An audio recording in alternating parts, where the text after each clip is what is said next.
The paper discusses some of the most common challenges that educators face while teaching ESL learners, especially those with significant educational and life experience but who seem to be stuck due to low self-esteem, anxiety, and fear of making mistakes. Listening to the target language can be difficult for ESL students. The types and extent of problems faced by ESL students have been investigated. The results of this body of research suggest that a number of stimuli may have a negative impact on English language acquisition. The above factors are extensively discussed in the paper. This study's background is ESL, and qualitative data were gathered through face-to-face and online interviews.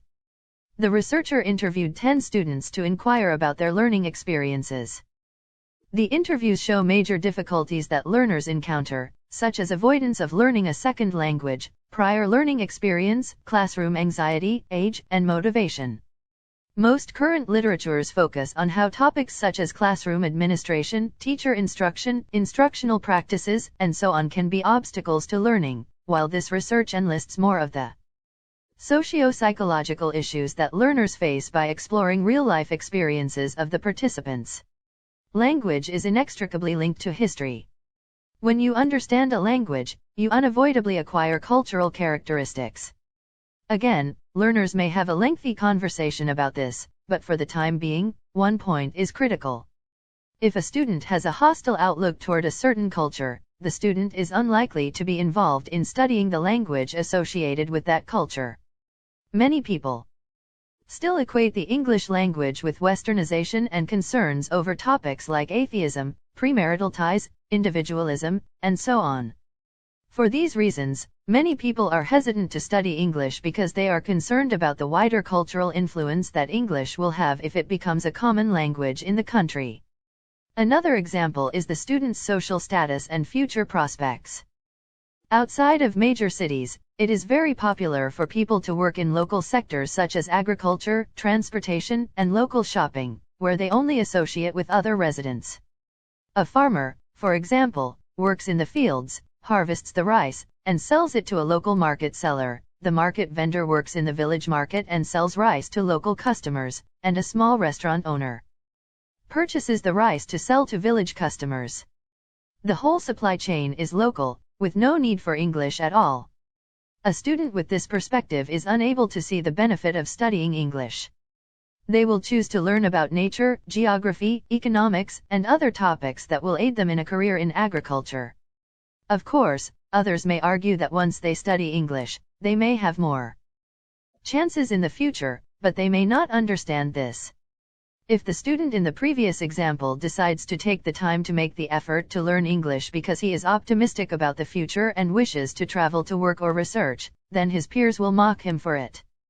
Unfortunately, it is all too normal for people to judge others for learning a foreign language. Language students are accused of greed, misunderstanding their origins, and losing their identity. This is enough to dissuade certain students from learning, even though they wish to. The students will also begin to panic because they do not want to lose their identity, and as a result, they cease to pursue. In terms of psychology, it is similar to any other topic. When a student thinks anything to be challenging, this will potentially make it more difficult for that student because it impacts their way of thinking, enthusiasm, trust, and several other factors. Most people feel that learning a second language is difficult. They don't believe that unless they've seen it or for some other rational explanation. They just hear people say it's difficult and believe it. For solely psychological factors, this may have a negative effect on the student's performance. The most important considerations are simply time and inspiration. There are no tricks to learning a language in general, but the more you read it, practice it, and use it, the faster you can learn. Fluency necessitates much more than mere common skills gained from other languages. It takes practice and experience. Technical skills, fluency, and vocabulary are the three primary fields. These all communicate, but they evolve at different speeds and necessitate different approaches. Since the pace in one may vary depending on how critical the others are to you, the quickest method for you may not be the best method for anyone else who needs other abilities. There are also considerations for the four major skill areas: reading, writing, listening, and speaking, but those should concentrate on whatever is most important to them, because they all include the 3 forms of knowledge/ability listed above. Technical knowledge is essentially grammar and pronunciation, and it means speaking a language well, with the use of a broad variety of grammatical forms and simply pronouncing the language. This is almost everything you learn in a language class. It's the only aspect of a vocabulary that can be specifically learned properly. Some skills are more difficult, or impossible, to teach since they require memorization or practice. There are some shortcuts for technological information, but this is still the only exception. First and foremost, taking a class can be extremely beneficial, particularly at the beginning stages. After that, immersion only works well, class is optional.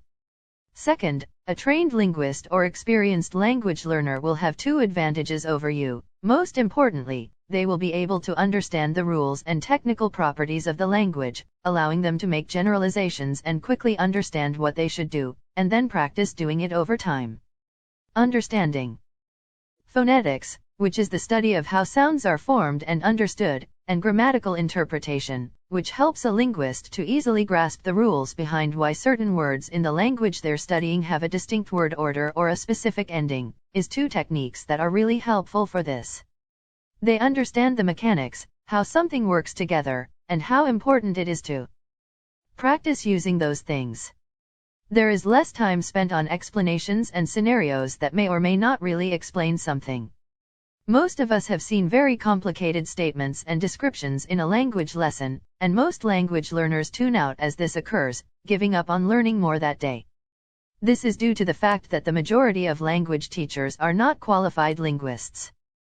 And some are not even experienced language learners, except the language they teach and their native language or the language of the country where they teach. More preparation like this will be very beneficial to students, but it is not always feasible, and it can take a long time to practice. When you're studying, fluency is like the polar opposite to technological excellence. Talk up, and speak more. Don't be afraid, and don't be embarrassed, just keep doing it. Travel to or reside in a country where the language is spoken, or attend language talk hours hosted by a nearby university or cultural organization. There is no replacement for experience here, nor is there a shortcut. Want to try and don't give up. To be bilingual, you do not need to speak flawlessly. You just need to be able to articulate yourself and sound natural when communicating. But don't get confused by technical information, don't fix any error, and don't give up.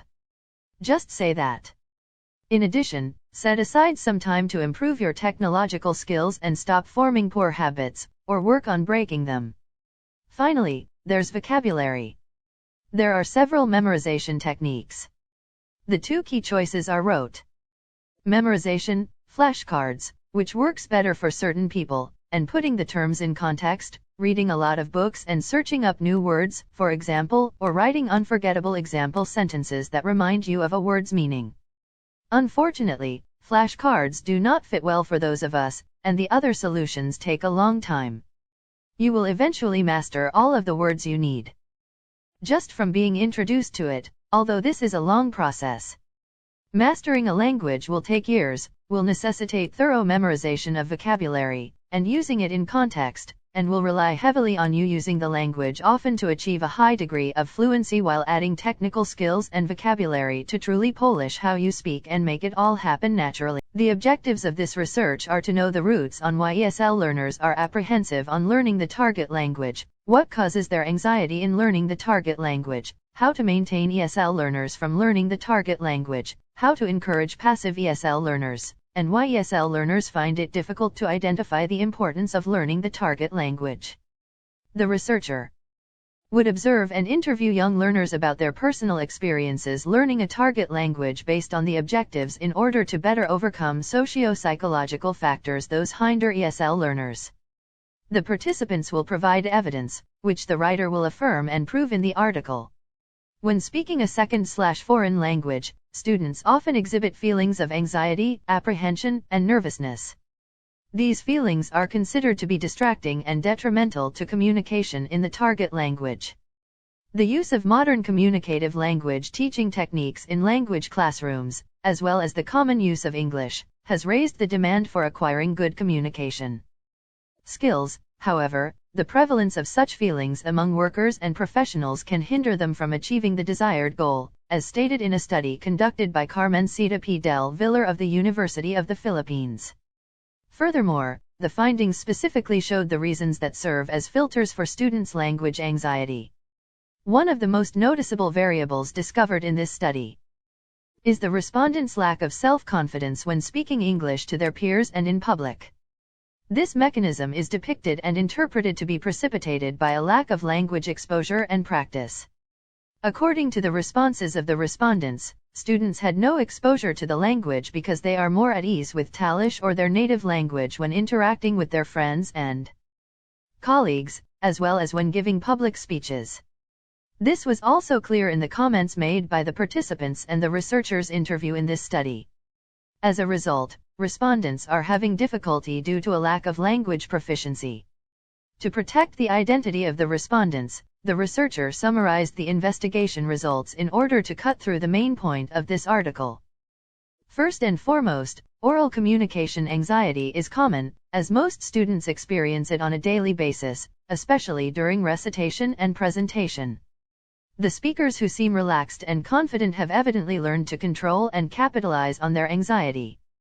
According to Gardner, Ginsberg, and Smith, 1976, the precision and fluency of oral English pronunciation have a substantial effect on learners' emotional variations and can easily influence learners' learning motivation and persistence in good learning.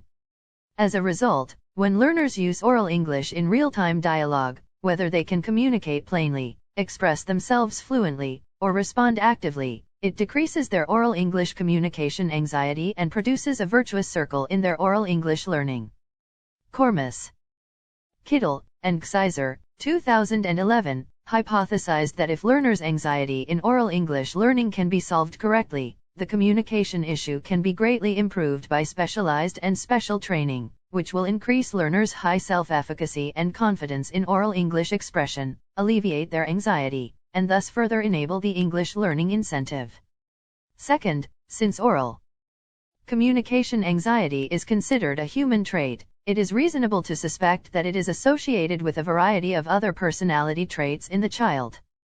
Several studies have been conducted to investigate this hypothesis, and the results show that it is meaningfully associated with a very wide variety of personality variables but has little or no relationship with others. In one large study, McCroskey, Daly, and Sorensen, 1976, found a moderately strong positive correlation between oral speech anxiety and general anxiety and a moderately high negative correlation between tolerance for confusion, self-control, adventurousness, surgency, and emotional maturity. Aside from studies on general personality structure and oral communication anxiety, various studies have investigated the relationship between human personality variables and oral communication anxiety. Huntley, 1969, discovered a connection between anxiety about oral speech and introversion as measured by the Eysenck scale. These studies typically give the idea that the person with a high level of oral communication anxiety is negative. An introverted personality with low self-esteem and aversion to change, a low tolerance for insecurity, and a lack of self-control and emotional maturity is typical of such an individual. People at the other end of the oral speech anxiety continuum, on the other hand, are typically daring, extroverted, confident, socially mature individuals with elevated self-esteem and acceptance of unceremonious situations. Third, fear in oral English conversation can be caused by a variety of factors. Local dialects invariably have an effect on understanding a language that is not one's mother tongue. Oral English teaching includes not only pure linguistic influences, but also the language's cultural meaning, grammar structures, speech reasoning, learning and thinking processes, and other similar content. Anxiety of oral English learning is a nervous, uneasy, restless, and uncertain emotional state that happens when predetermined learning expectations are not reached or objective communication problems are not overcome. Anxiety regarding speaking English is a common psychological and emotional problem among non-native English speakers, Gardner Lalonde, and Moorcroft, 2006. Language learning is a process that involves both input and output. Remembering the context and use of the language is the first step of language learning. Using logic to explain the language will inevitably lead to using logic to translate and comprehend the language, causing the normal oral communication fear.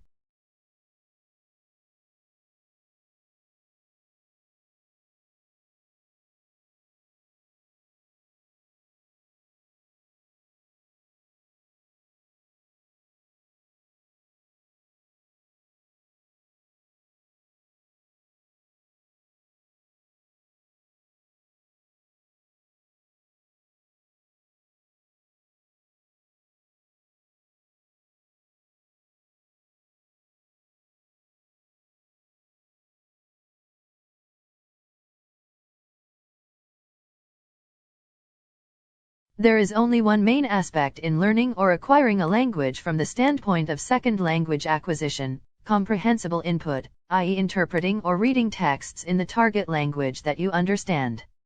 See, for example, the work of Dr. Stephen Krashen, Emeritus Professor at USC, and Dr. Bill Van Patten, Professor at MSU. Acquiring by comprehensible input necessitates repeated exposure to the phrase. The rate at which you obtain is determined by the nature, quantity, and consistency of your exposure.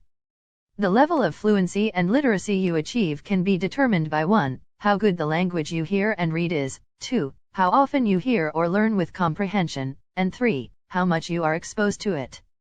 Motivation will play a part from a psychological or socio-cultural standpoint, and it is what will drive you to continue having the requisite exposure to the language. However, the motivation would not have to be the motivation to learn a single language. It may be the need to understand or see something that is only present in that language.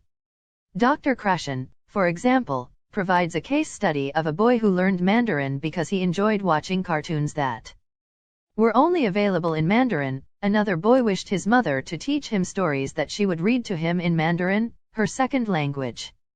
In terms of communicative competence, which is what language is all about, being in a situation where you would communicate in the target language will provide you with both knowledge and faith in speaking or writing.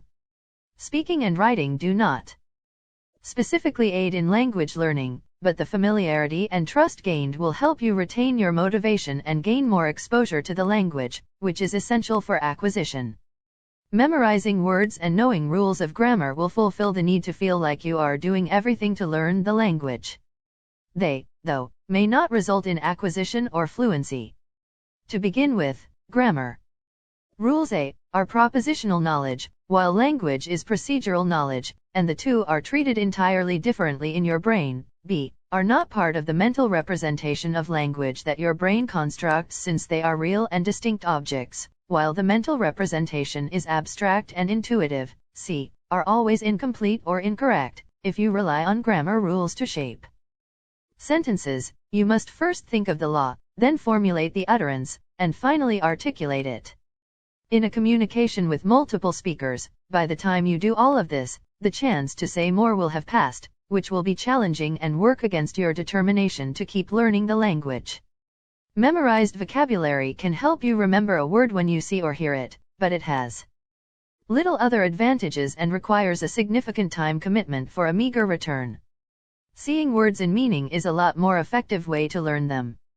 In reality, studies show that repetitive exposure of meaning, rather than overt memorization, accounts for up to 90% of our vocabulary, also in our native language.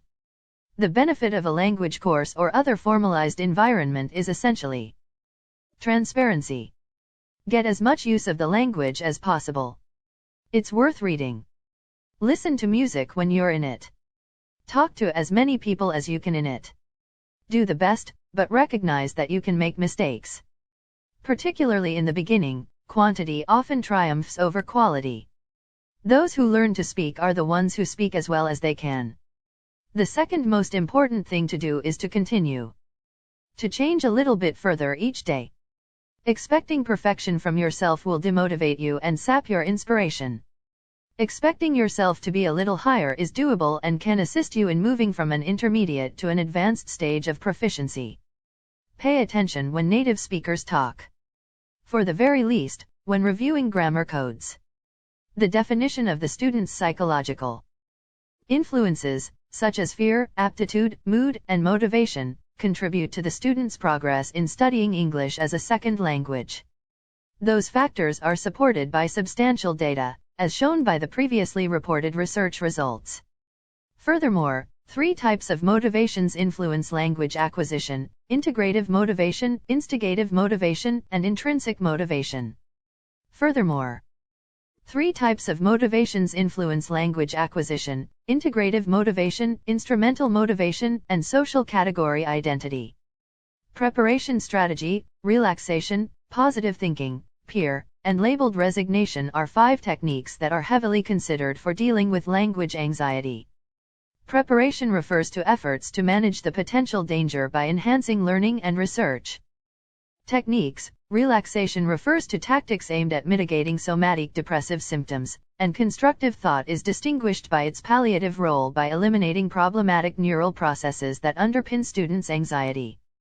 Peer seeking is characterized by students' ability to search out other students who seem to be struggling to understand the class and or regulate their anxiety, as well as students' inability to do so to relieve their language anxiety. Finally, the 5 techniques outlined above are useful as an alternate approach for foreign language teachers in order to optimize the results of second language acquisition. Furthermore, second language teachers must pay close attention to the psychological aspects of their students during the language learning period.